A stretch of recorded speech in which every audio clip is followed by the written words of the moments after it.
हा, हे तू कसं वाजवलंस? ही तर आमच्या आईनं शिकवलंय. आमच्या आईला सगळं वाजवायचं. माझा बाप बँजो पार्टीच होता. शिकू तुला पण. हा.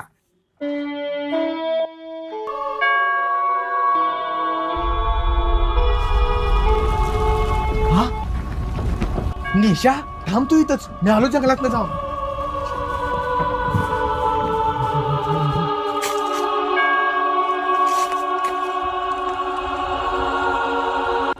सगळी पोरं मला चिडवत्यात. जादूला जोडा तुम्ही आता. माझी आई पण मला लेखावती. जादू मावा मावा मावा. जादू एवढ्या एरवाई का आलायस? सुम्याच्या पानपट्टीतला मावा काय आलोय, लय तलब झाल्या. फुकणीचे जादू मला वाटलं मला वाचवा आलाय. माझं मॉडेल पण